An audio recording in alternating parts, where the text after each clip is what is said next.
नमस्कार दोस्तों, आपका हार्दिक स्वागत है बिब्लोफाइड डिजिटल सेंटर पर। मैं दिनकर राणा हमेशा की तरह आपका स्वागत करता हूं। फिर से रेगुलर टेस्ट सीरीज को लेके आया हूं और इसका देखते हैं पहला क्वेश्चन क्या है। देखो, कहते हैं कि शुरुआत अगर अच्छी हो जाए तो आधा काम हो जाता है, तो इसलिए हमें क्वेश्चन को अच्छे से रीड करना है। देखिए, आघात बीमारी या दोष से खोए हुए मोटर नियंत्रण को बढ़ाने के लिए मानव मांसपेशियों के कंकाल और तंत्रिका तंत्र के साथ यांत्रिक उपकरणों का उपयोग करने का विज्ञान क्या कहलाता है? यांत्रिक उपकरण।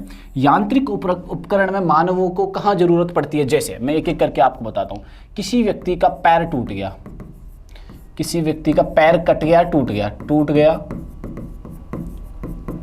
पैर टूट गया या कट गया। अब उसके लिए हमें, जैसे ये पूरा पैर है ऐसे करके, ये जॉइंट है और जॉइंट से नीचे कट गया बच्चों, ठीक है। तो अब इस जॉइंट तक की जो पैर की हमें आर्टिफिशियल आवश्यकता जो होगी उसको क्या बोला जाता है? उस साइंस को क्या बोलते हैं? आर्टिफिशियल जो पैर है उसकी आवश्यकता पड़ेगी, उसके लिए हम उस वर्ड को एक साइंस में क्या बोला जाता है? जैसे एक और मैं वर्ड बोलता हूँ, बुजुर्ग लोग हैं बच्चों, बुजुर्ग लोगों की निगरानी के लिए या उनकी सहायता के लिए, बुजुर्ग लोगों की निगरानी के लिए या उनकी सहायता के लिए हम कोई अलार्म लेके आते हैं, अलार्म कोई मशीन लेके आते हैं या कोई अन्य कोई चीज़ उपकरण का यूज करते हैं। तो बुजुर्ग लोगों के लिए आर्टिफिशियल उपकरणों को साइंस में क्या बोलते हैं? फिर हाँ, यहाँ पे पूछा गया कि आघात या बीमारी या दोष से खोए मोटर नियंत्रण को बढ़ाने के लिए मानव मांसपेशियों या कंकाल और तंत्रिका तंत्र के साथ यांत्रिकी उपकरण क्या बोलते हैं? इस साइंस के अध्ययन को क्या बोलते हैं? इसको बोलते हैं बायोमेट्रोनिक्स। क्या बोलते हैं बच्चों? बायोमेट्रोनिक्स बोला जाता है। जैसे मैंने अभी लिया ना, बुजुर्ग लोगों के लिए ये बोला जाता है जेनरो टेक्नोलॉजी। बूढ़े लोगों के लिए आर्टिफिशियल यंत्रों का यूज करना क्या कहलाता है? क्या कहलाता है बच्चों? जेनरो टेक्नोलॉजी कहा जाता है। बायोनिक्स, जो हड्डियों से रिलेटेड जो होते हैं उन्हें यूज किया जाता है। जैसे मैं आपको एक और एग्जाम्पल दे के बताता हूँ सीधे सीधे। जैसे कि मैंने कहा कि त्वचा के रोग विशेषज्ञ, त्वचा के रोग विशेषज्ञ, त्वचा के रोग विशेषज्ञ, त्वचा के रोग विशेषज्ञ को क्या कहा जाता है? तो डर्मेटोलॉजी कहा जाता है, ठीक है। अगर आपसे पूछा जाए कि किडनी रोग विशेषज्ञों को क्या कहा जाता है, तो इसे कहा जाता है नेफ्रोलॉजी। हार्ट के जो डॉक्टर होते हैं उन्हें क्या कहा जाता है? कार्डियोलॉजिस्ट। उसके अध्ययन को नेफ्रोलॉजी कहा जाता है, उसके डॉक्टर को नेफ्रोलॉजिस्ट कहा जाता है, और इसके अध्ययन को क्या कहा जाता है? कार्डियोलॉजी। ठीक है बच्चों, ये बात आप लोग यहाँ से, कार्डियोलॉजी, ये बात आप लोग यहाँ से ध्यान रखना। पेट से रिलेटेड, जो स्टमक से रिलेटेड जो होते हैं उन्हें क्या कहा जाता है बच्चों? उन्हें कहा जाता है गैस्ट्रोलॉजी या गैस्ट्रोलॉजिस्ट। अध्ययन को तो गैस्ट्रोलॉजी कहा जाएगा और इसके डॉक्टर को कहा जाएगा गैस्ट्रोलॉजिस्ट। ऐसे चीज़ों का अध्ययन हमसे क्वेश्चन में पूछा गया है, गैस्ट्रोलॉजिस्ट। ऐसे करके अध्ययन हमसे पूछा गया है कि मांसपेशीय कंकाल के तंत्रिका तंत्र को जो है उसमें आर्टिफिशियल चीज़ें जो यूज की जाती है उन्हें साइंस में क्या कहा जाता है? तो हमें क्या कहा, इसमें क्या कहा जाता है? बायोमेट्रोनिक्स कहा जाता है। ये बात आप ध्यान रखना और इस क्वेश्चन के आंसर हो जाएगा बायोमेट्रोनिक्स। निम्नलिखित में से कौन पौधे के लिए आवश्यक सूक्ष्म पोषक तत्व नहीं है? मतलब कि बाकी तीन तो हैं आवश्यक, पेड़ पौधे हैं, उनके लिए किस किस की आवश्यकता होती है?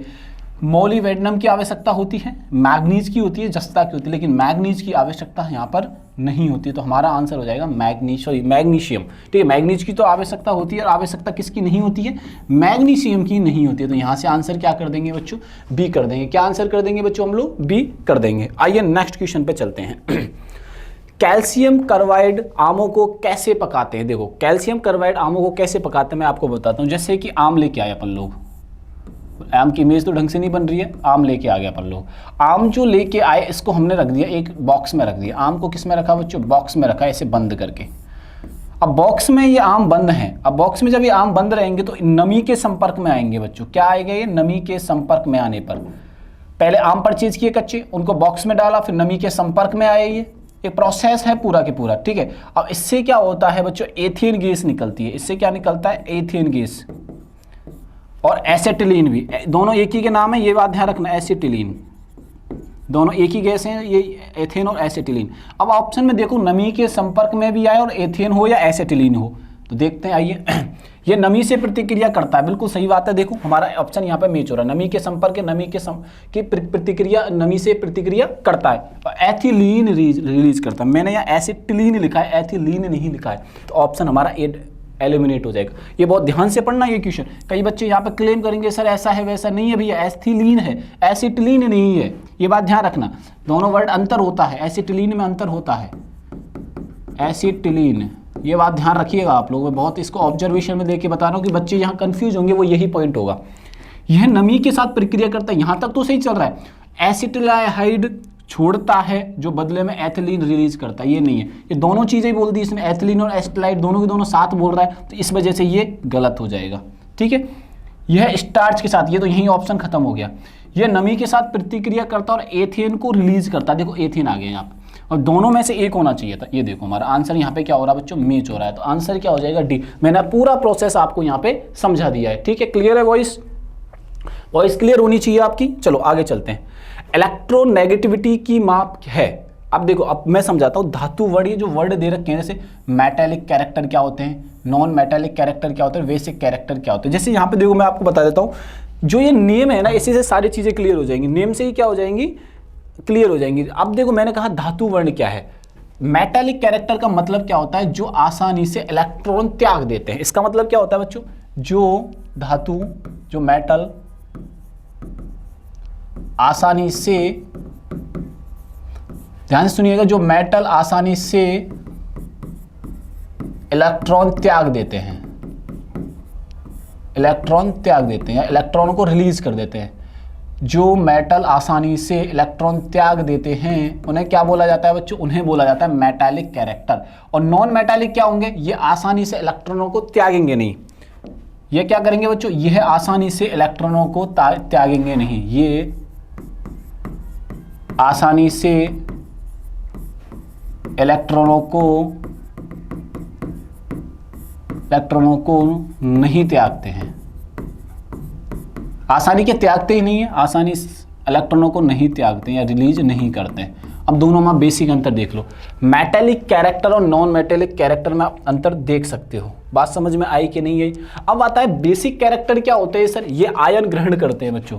ये क्या करते हैं, आयनों को ग्रहण करते हैं, आयन ग्रहण करते हैं, आयन ग्रहण करते हैं। और चौथा ऑप्शन क्या है, नन ऑफ दीज। और हमसे पूछा गया है इलेक्ट्रोनेगेटिविटी।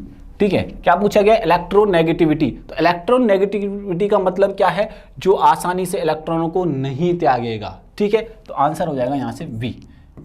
आंसर क्या हो जाएगा बच्चों, यहाँ से बी हो जाएगा। 29 में आंसर होगा बी। ये बात आप लोग यहाँ से ध्यान रखना, मैंने पूरा बताया है। मेटालिक कैरेक्टर क्या होता है, नॉन मेटालिक कैरेक्टर क्या होता है, बेसिक कैरेक्टर क्या होता है। ठीक है, दबाव के बढ़ने के साथ किसी भी पदार्थ का क्वथनांक क्या हो जाता है। जैसे कि मैंने कहा दबाव बढ़ने के साथ क्या होता है, इसमें दबाव बढ़ने के साथ किसी भी पदार्थ का क्वथनांक भी क्या करता है, इंक्रीज होता है, यानी कि बढ़ने लग जाता है। ये बात आप लोग यहाँ से ध्यान में रखिएगा। चलिए नेक्स्ट क्वेश्चन पे चलते हैं। निम्नलिखित में से किसमें विशिष्ट ऊष्मा का उच्चतम मूल्य है। उच्चतम क्या बोला है इसने, उच्चतम मूल्य है। ये बात ध्यान रखना, शराब में है या मिट्टी के तेल में है, और अगला क्या है, मिथेन में या पानी में। तो सबसे ज़्यादा होता है मिथेन में, और ये हाइड्रोजन के कारण होता है। किसके कारण होता है बच्चों, पानी में, और ये हाइड्रोजन के कारण होता है। ये बात आप लोग यहाँ से ध्यान रखना, और कारण भी मैं लिख देता हूँ, हाइड्रोजन। ठीक है, आपको बताना है हाइड्रोजन। ठीक है, हाइड्रोजन पीरियोडिक टेबल में इसका एटॉमिक नंबर क्या होता है, बहुत आसान पूछा है। एटॉमिक नंबर क्या होता है, ये बात आपको यहाँ से ध्यान रखना। चलिए नेक्स्ट क्वेश्चन पे चलते हैं।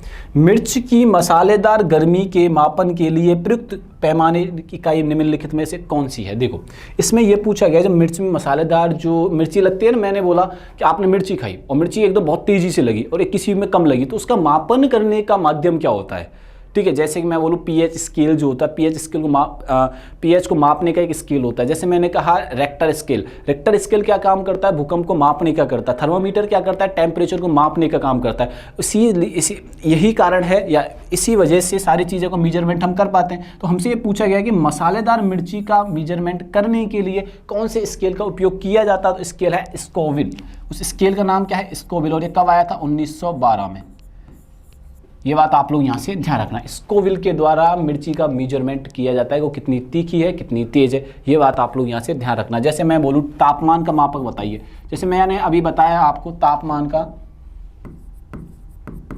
तापमान, तापमान किससे नापते हैं? थर्मोमीटर से नाप लेते हैं। ये हमें पता होना चाहिए कि भाई थर्मामीटर से नाप लेते हैं, ठीक है। जैसे कि आपको मैंने अभी बताया पीएच, पीएच को मापने का क्या तरीका होता है? पीएच स्केल होता है, ठीक है ना, अम्ल और क्षार को, एसिड और बेस को मापने का। ये बात क्लियर हुई कि नहीं हुई यहाँ से? ठीक है, आइए नेक्स्ट चलते हैं। तो हमारा आंसर है स्कोविल। जिप्सम को सीमेंट में मिलाया जाता है ताकि, कि देखो जिप्सम CaSO4 2H2O, ठीक है, ये जिप्सम होता है। अब जिप्सम को सीमेंट में मिलाया जा रहा है बच्चों। जिप्सम को किस में मिलाया जा रहा है? सीमेंट में। जैसे मैं आगे इस पे पूरा एग्जांपल समझाता हूं आपको। जिप्सम को सीमेंट में क्यों मिलाया जाता है? अब ध्यान से सुनने वाली बात क्या है, जैसे कि आप लोग, जैसे हम मकान बना रहे हैं, कोई भी एक मकान बना रहे हैं, जैसे करके ये रहा, इसमें ईंट लगा रहे हैं बच्चों, ऐसे करके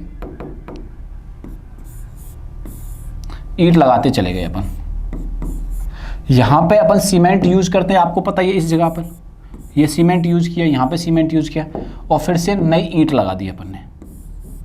फिर से हमने क्या की? नई ईंट लगा दी। अब मेरा कहने का मतलब आपसे इतना सा है, जो ईंट लगी उनके बीच जो मसाला लगाया गया है या सीमेंट लगाया गया है, तुरंत ही जम जाता, तुरंत जमाव हो जाता, तुरंत जमाव होता,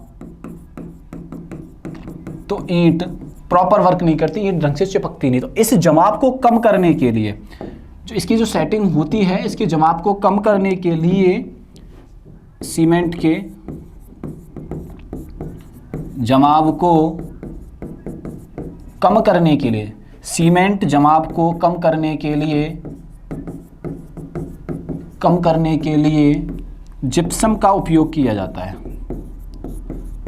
जिप्सम का उपयोग किया जाता है। ये हमें यहाँ से बच्चों याद रखना है कि सीमेंट में क्यों डाला जाता है जिप्सम को। अभी बात यहाँ से ध्यान रखनी है कि क्यों डाला जाता है, बस इतनी सी यहाँ से बात है। तो अपने क्वेश्चन पे आते हैं, ठीक है। तो क्योंकि अपन को क्लियर होना चाहिए यहाँ से सारी की सारी। देखो, सीमेंट की सेटिंग को तेज किया जा सकता नहीं, सीमेंट की सेटिंग को धीमा किया जा सके। सीमेंट जो सेट हो रहा होता है उसकी स्पीड को कम करने के लिए सीमेंट में क्या डाला जाता है बच्चों? जिप्सम डाला जाता है। ये बात आप लोग यहाँ से ध्यान रखना, और यही चीज़ मैं आपको बार बार यहाँ से बता रहा था, यही चीज़ मैं आपको क्लियर यहाँ से बता रहा था। आइए नेक्स्ट चलते हैं। भारत में अप्रत्यक्ष करों के लिए भारत में सर्वोच्च प्राधिकरण का संक्षिप्त नाम निम्नलिखित में से क्या? अप्रत्यक्ष करों के लिए तो नाम है उसका पूर्ण बच्चों CBIC, ठीक है। Central board indirect tax and customs. ये क्या करता है? अप्रत्यक्ष कर का मुख्यालय क्या? अप्रत्यक्ष कर की पर निगरानी करता है, अप्रत्यक्ष कर,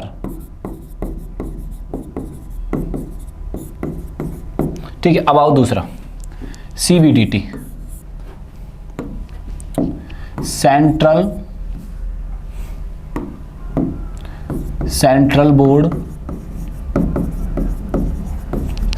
बोर्ड डायरेक्ट टैक्स। ये बात आप लोग यहां से ध्यान रखना। इसका मुख्यालय जो है वो है न्यू दिल्ली में।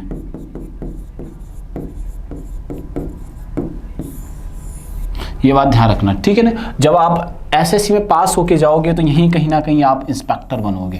डायरेक्ट टैक्स, इनडायरेक्ट, जैसे GST इंस्पेक्टर्स होते हैं उस टाइप से आप इंस्पेक्टर बनने वाले हो, ठीक है जी। और इनकम टैक्स या GST इंस्पेक्टर आप बनने वाले हो।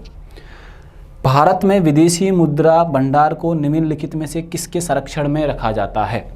भारत में विदेशी जो मुद्रा भंडार है वो RBI के संरक्षण में होता है बच्चों। किसके संरक्षण में होता है? RBI के संरक्षण में होता है। विदेशी मुद्रा भंडार,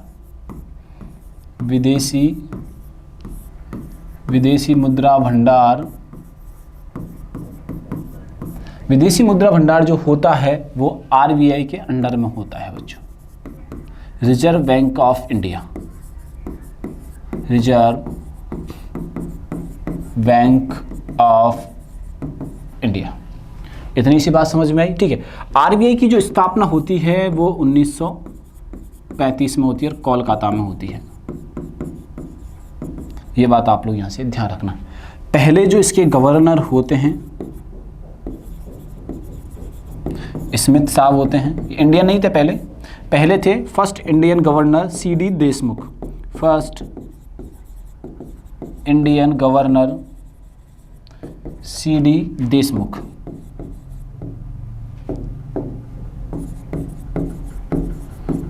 सीडी देशमुख। अभी करंट में कौन है? मल्होत्रा साहब हैं। ये बात भी अपने को यहाँ से बाल को याद रखनी है। तो ये गवर्नर हैं आरबीआई के, ठीक है। अब विदेशी मुद्रा का भंडार जो कर रहा होता है वो आरबीआई करता है, ये सभी बैंकों पर निगरानी करता है। ये सेंट्रल बैंक भी इसे कहा जाता है। इसे क्या कहा जाता है बच्चों? सेंट्रल बैंक भी कहा जाता है, सेंट्रल बैंक कहा जाता है। ये सभी कमर्शियल बैंकों पर भी निगरानी करता है। कमर्शियल बोले तो वाणिज्यिक बैंक,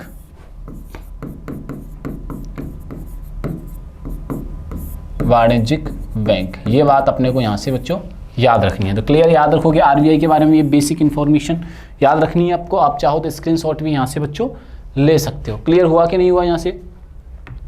चलिए नेक्स्ट पे अपन चलते हैं। इस क्वेश्चन का आंसर हो जाएगा आरबीआई। और वित्त मंत्रालय के बारे में एक बात यहाँ से याद रखनी है, इनके मंत्री कौन है अभी? वो है निर्मला सीतारमण, निर्मला सीतारमण, ठीक है। चलिए नेक्स्ट क्वेश्चन पे अपन चलते हैं। स्वर्ण सिंह समिति ने सिफारिश की थी, स्वर्ण सिंह जो समिति थी उसने किसकी सिफारिश की? स्वर्ण सिंह समिति। आ जाओ बच्चों, ये घटना है, ठीक है। स्वर्ण सिंह समिति 1976, स्वर्ण सिंह समिति या कमेटी,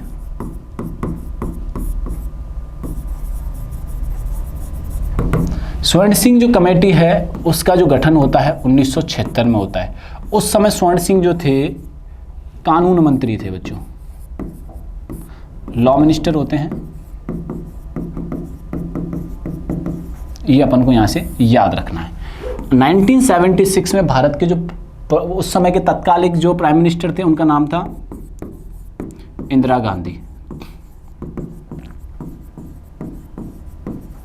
उन्होंने कॉन्स्टिट्यूशन में क्या किया?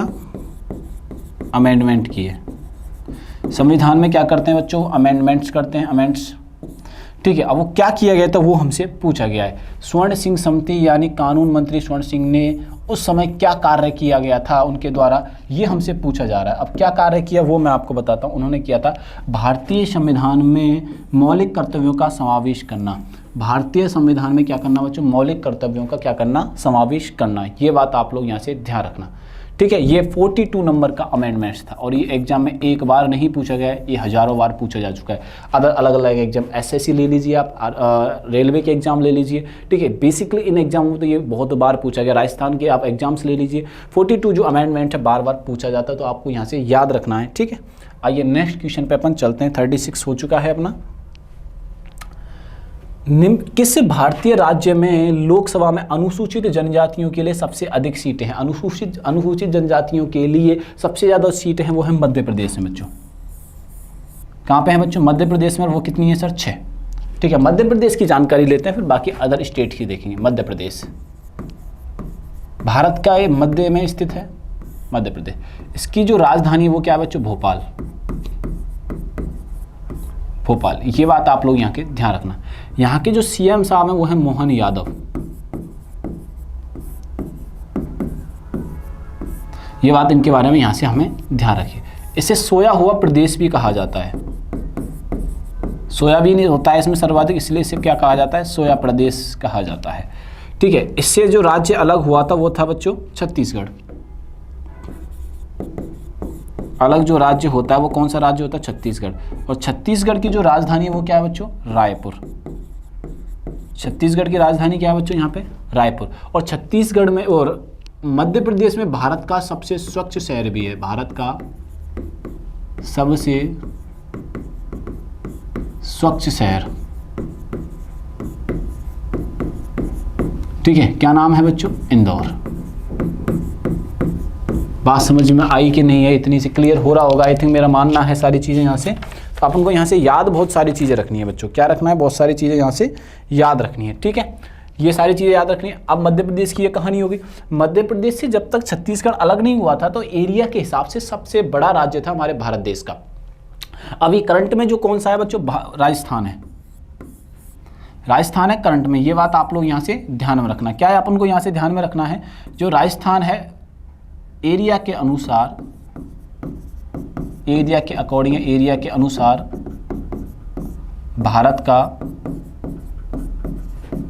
भारत का सबसे बड़ा राज्य है। और आपसे पूछा जाएगा कि सर अनुसूचित जनजातियों की सीट यहाँ पे कितनी है, तो आपको याद रखना बच्चों 3 हैं। कितनी है बच्चों, 3 हैं। बहुत इंपॉर्टेंट बात बताइए मैंने आपको। आपसे पूछा जाए गुजरात में कितनी है सर, 4 हैं। आपसे पूछा जाएगा आंध्र प्रदेश में कितनी है सर, 1 है। आपसे पूछा जाएगा कि सर हमें ये भी बता दो कि राजस्थान की जो राजधानी है वो क्या है, वो है जयपुर, जिसे हम पिंक सिटी के नाम से जानते हैं। ठीक है, गुजरात की क्या है बच्चों, जिसे हम गांधीनगर के नाम से जानते हैं, गांधीनगर। आंध्र प्रदेश की राजधानी क्या है बच्चों, अमरावती। इतनी सी बात हमें इनके बारे में, सभी राज्यों के बारे में हमें याद रखनी। बस क्लियर है, ठीक है। चलिए ये तो बात यह समझ में आ गई कि भैया मध्य प्रदेश का आंसर हो जाएगा। निम्नलिखित कार्यों में से कौन सा कार्य करने के लिए राजकों और अशोक द्वारा नियुक्त किया गया था। अशोक, चंद्रगुप्त मौर्य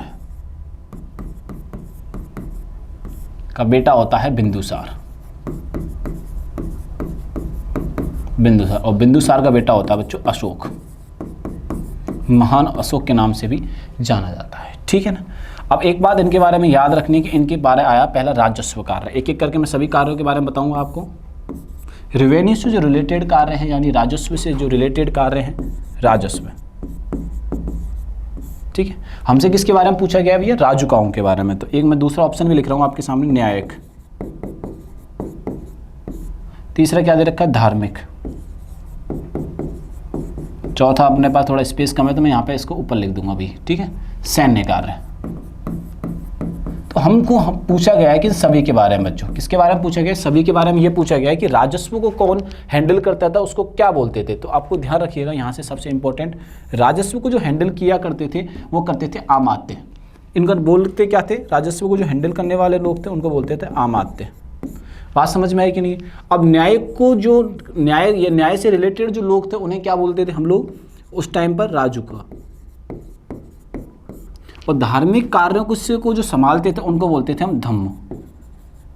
ठीक है ना। और सैन्य कार्यों को संभालने वाले जो लोग थे उन्हें सेनापति बोलते थे। ये मेन कहानी होती है भैया। राजस्व संभालने वाले को आमत्य, देखो मैंने लिख भी दिया है सब यहाँ से। मैंने ये स्क्रीनशॉट लेने के कारण क्या है कि आपको पूरी चीज़ें एकदम क्लियर समझ में आए, क्रिस्टल क्लियर कि चीज़ें समझ में आ रही हैं। पूरा मैंने एक बायोग्राफी आपकी ये बना दी है। चंद्रगुप्त गुप्ता एम्पायर से होते हैं, उनका बेटा बिंदुसार होता है, फिर अशोक आता है। अशोक ने अपने डिपार्टमेंट्स बना रखे थे। डिपार्टमेंट जैसे राजस्व, रेवेन्यू को जो संभालने वाला था वो आमत्य था। न्यायिक डिपार्टमेंट को, जुडिशरी को जो संभालने वाला था वो कौन था बच्चों, राजू को बोलते थे। और जो स्पिरिचुअल को संभालते थे उन्हें धम्म बोलते थे। और सैन्य आर्मी डिपार्टमेंट को संभालते थे उन्हें क्या बोलते थे हम लोग, सेनापति बोलते थे। तो हमसे जो पूछा गया है यहाँ पर, ये पूछा गया राजुकाज, तो ये संभालते थे बच्चों न्यायिक, यानी कि जुडिशियल फंक्शन। बात समझ में आई कि नहीं, ये हमसे क्वेश्चन पूछा गया है। चलिए, अहमद शाह अब्दाली ने निम्नलिखित में से मुगल सम्राटों में किसके शासनकाल में पहली बार, ये वर्ड याद रखना भाई। अब यहाँ पर कंफ्यूज हो जाओगे आप लोग। अगर यहाँ से पूछता सबसे ज़्यादा अटैक किस पे किए तो वो अलग क्वेश्चन होता है, पहला अटैक किस पे किया वो अलग क्वेश्चन है। तो पहली बार भारत पर जो आक्रमण करता है तो उस समय राजा थे मोहम्मद शाह, मुगलिया सल्तनत के अंदर। किसके अंदर बच्चों, मुगल सल्तनत, मुगल सम्राटों के अंदर। ये बात आप लोग यहाँ से ध्यान रखना। पानीपत का थर्ड बैटल के बारे में बात करेंगे, उससे पहले मैं मुगलिया सल्तनत का एक आपको ट्री बना देता हूँ। मुगल सल्तनत, ठीक है। मुगल सल्तनत की जो स्थापना करता है वो कौन करता है बच्चों, बाबर। बाबर, ठीक है ना। बाबर के बाद आता है हुमायूं। ज़्यादा नहीं बताऊंगा आपको, सारी की सारी इतने एग्जाम ओरिएंटेड सारी चीज़ें मैं बताने वाला हूँ। हुमायूं के बाद आता है अकबर। मेन आपको 6 में बताने वाला हूँ जो मेन कहानी करते हैं, यानी कि अकबर। अकबर के बाद होता है जहांगीर।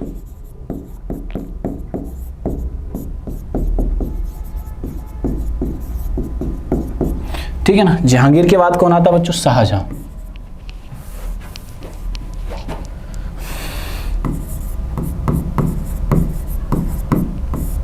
शाहजहां,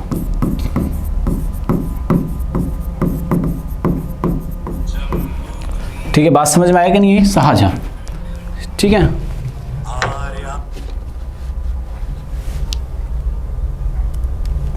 चलिए आगे चलते हैं। शाहजहां के बाद कौन आता है बच्चों? औरंगजेब।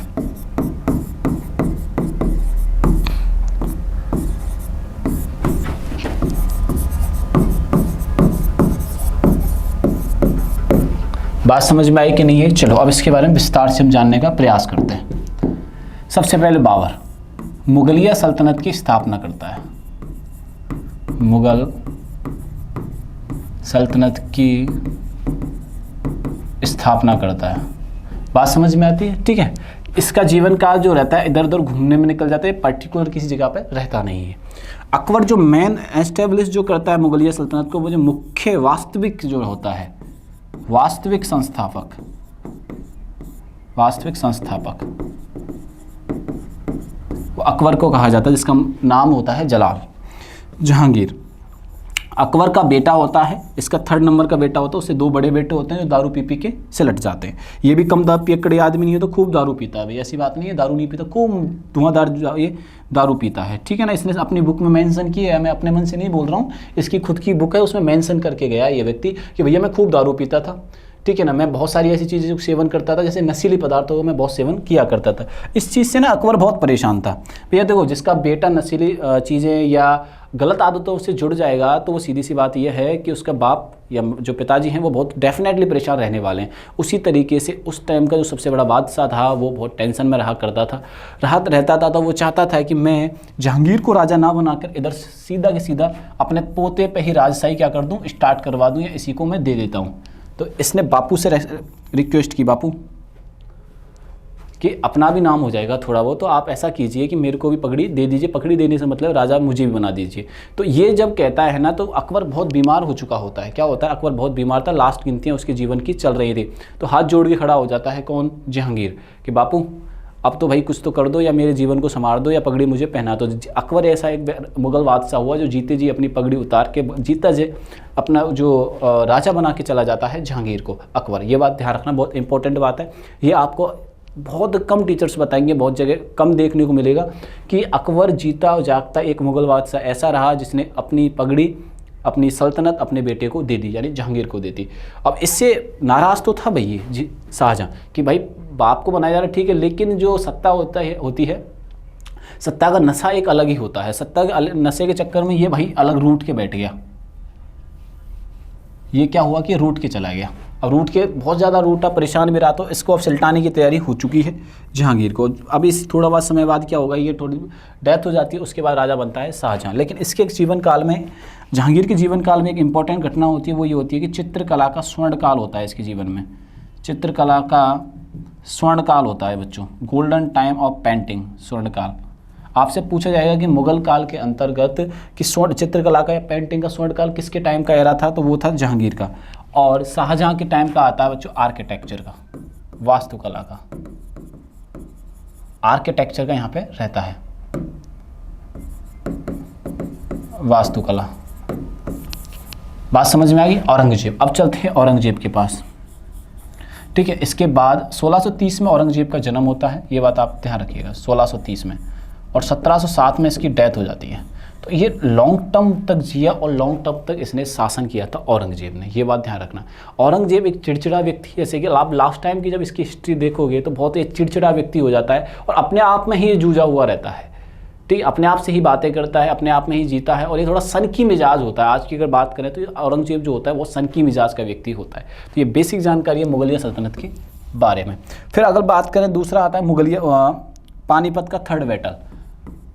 पानीपत का 3rd बैटल, पानीपत के 3rd बैटल की बात हमें यहाँ से याद रखनी है कि अहमद शाह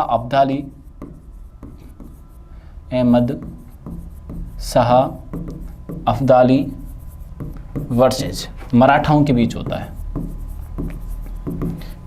और मराठा इस युद्ध को हार जाते हैं। जीतता कौन है? अहमद शाह अब्दाली। ये बात आप लोग यहाँ से ध्यान रखिएगा, ठीक है ना। चलिए नेक्स्ट क्वेश्चन पे अपन चलते हैं। निम्नलिखित में से कौन सा देश स्ट्रेट ऑफ जिब्राल्टर द्वारा अलग किया जाता है? तो ये किया जाता है मोरक्को और स्पेन। मोरक्को और स्पेन को स्ट्रेट ऑफ जिब्राल्टर के द्वारा अलग किया जाता है, ठीक है जी। आओ नेक्स्ट क्वेश्चन पे अपन चलते हैं। निम्नलिखित में से कौन तिब्बती स्वतंत्रता आंदोलन के समर्थन में ओलंपिक मशाल रिले का बहिष्कार करने वाला पहला भारतीय खिलाड़ी बना? तो वो बने थे बाईचुंग भूटिया, जो भारत देश के मशहूर फुटबॉलर हैं। ये बात आप लोग यहाँ से ध्यान रखना। अब आती है ओलंपिक की बात, ओलंपिक मशाल, ठीक है। ओलंपिक की जो शुरुआत होती है बच्चों, ओलंपिक जो अभी वर्तमान में आप ऐसे बोल सकते हो आधुनिक ओलंपिक, इस वर्ड को मैं ऐसे बोलूँगा आधुनिक ओलंपिक। आधुनिक ओलंपिक की जो शुरुआत होती है वो होती है 1896 एथेंस में। ये बात आप लोग यहाँ से ध्यान रखना कि आधुनिक ओलंपिक की जो शुरुआत होती है 1896 में ओलंपिक की शुरुआत होती है, ठीक है। ये इंपॉर्टेंट बात हमें यहाँ से याद रखनी है। अब ओलंपिक की होस्ट कंट्रीज़ के बारे में जान लेते हैं। जैसे कि मैंने कहा फर्स्ट ओलंपिक हो गया है तो 1 नंबर। सेकंड नंबर जो ओलंपिक होता है वो कहाँ पर होता है बच्चों? 1919 में होता है, और ये होता है बच्चों फ्रांस में, यानी कि पेरिस के अंदर होता है। सेकंड हो गया। अब बात करते हैं 2020 के ओलंपिक कहाँ पे हुए थे, 2024 के कहाँ पर हुए थे।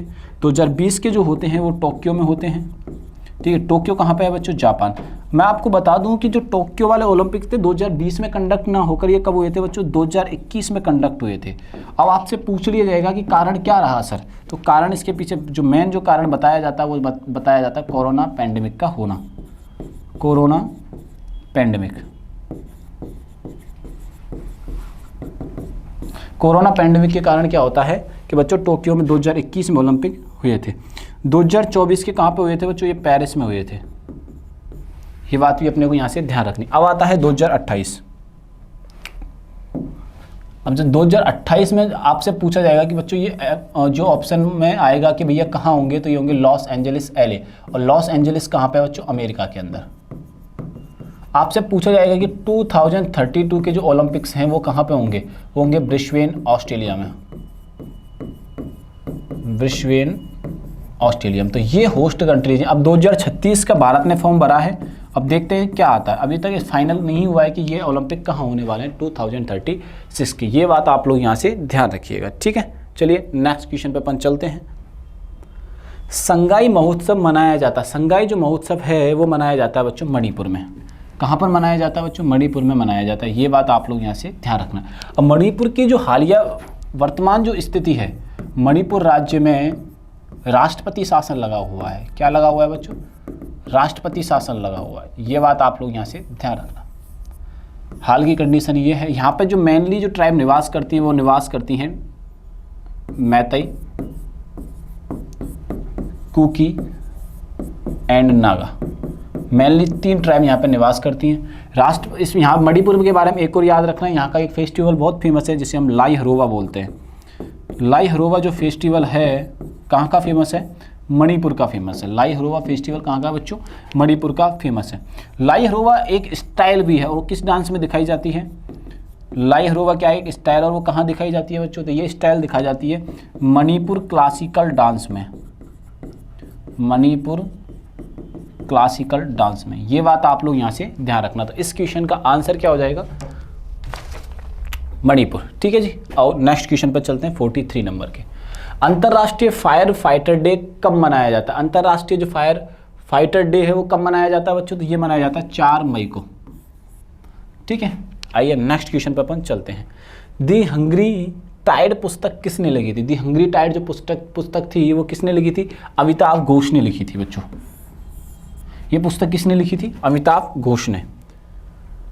भारत सरकार द्वारा ग्रामीण क्षेत्रों के व्यक्तियों या समुदायों के लिए निम्नलिखित पुरस्कारों में से कौन सा पुरस्कार असाधारण साहस और समर्पण वन्य जीवों की रक्षा के लिए दिखाया गया या दिया गया था?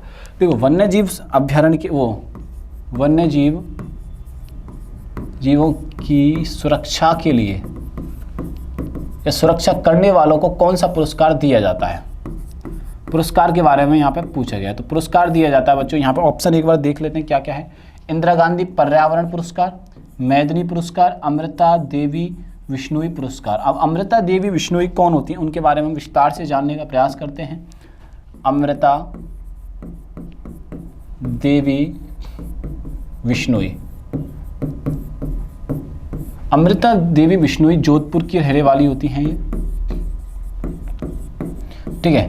ये 18वीं शताब्दी की घटना है, जब क्या होता है जोधपुर के राजा क्या करते हैं बच्चों, पेड़ों को काटने का आदेश दे देते हैं। पेड़ों को जब काटने का आदेश देते हैं तो वहाँ के जो विष्णु समाज के लोग हैं पेड़ों से लिपट जाते हैं। उनमें से एक महिला होती है जिनका नाम होता है अमृता देवी। अमृता देवी अपने परिवार के साथ पेड़ों से लिपट जाती है और उनसे कहती हैं कि अगर पेड़ों को काटना होगा तो आपको हमें भी काटना होगा। तो जो राजा की सेना होती है तो अमृता देवी को और उनके परिवार के साथ उन्हें काट देती है। तो यह घटना आज भी सभी के जहन में बैठी हुई है और उसी घटना को ध्यान में रखते हुए अमृता देवी पुरस्कार दिया जाता है पेड़ों की या पर्यावरण की रक्षा करने के लिए बच्चों। ये बात आप लोग यहाँ से ध्यान रखना। तो क्वेश्चन का आंसर क्या हो जाएगा, यहाँ से सी हो जाएगा। सूक्ष्म, लघु और मध्यम आकार के उद्यम दिवस प्रतिवर्ष किस तिथि को मनाया जाता है, ये पूछा जा रहा है। तो ये मनाया जाता है बच्चों 27 जून को। कब मनाया जाता है बच्चों, 27 जून को ये डे मनाया जाता है। राष्ट्रीय निवेश अवसंरचना कोष NIF की गवर्निंग काउंसिल की 6वीं बैठक की अध्यक्षता किसने की है, तो ये की है बच्चों निर्मला सीतारमण ने। किसने की है बच्चों बैठक की अध्यक्षता, निर्मला सीतारमण ने की है। हाल ही में किन दो देशों के वायुसेना विशेष बलों के बीच पहला संयुक्त सैन्य अभ्यास टाइगर क्लो आयोजित किया गया, तो भारत और संयुक्त राज्य अमेरिका के मध्य ये आयोजित किया गया है। ये बात आप लोग बच्चों यहाँ से ध्यान रखिएगा। सिटी इंडिया सॉल्यूशंस के प्रबंध निदेशक और प्रमुख के रूप में किसे नियुक्त किया गया, तो यह किया गया गणेश वालिका को। किसे नियुक्त किया गया बच्चों, गणेश वालिका को किया गया है। किस फ्रेंचाइज ने सीजन 6 में अपना पहला अल्टीमेट टेबल टेनिस खिताब जीता है, तो वो किसने जीता है, चेन्नई लायंस, दबंग दिल्ली या बेंगलुरु स्मैशर्स, ये जीता है यू मुम्बा ने। ऐसे करके हमने 25 क्वेश्चंस का सॉल्यूशन किया बच्चों। तो आपको वीडियो अच्छा लगे तो शेयर करना है, चैनल को सब्सक्राइब करना नहीं भूलना है। आप सभी को बहुत बहुत धन्यवाद।